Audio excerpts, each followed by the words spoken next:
Turn on skin mirroring on your iPhone and fix missing skin mirroring.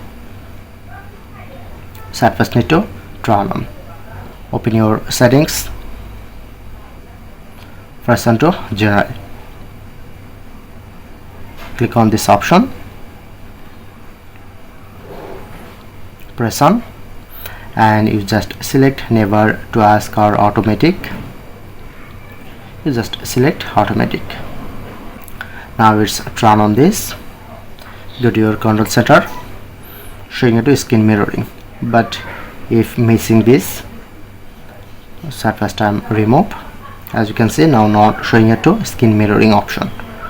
So go to control center, long press, add a control. Just find here skin mirroring. Showing it to skin mirroring. Tap on that here. Okay. And press on and automatically connect your skin mirroring. That's it.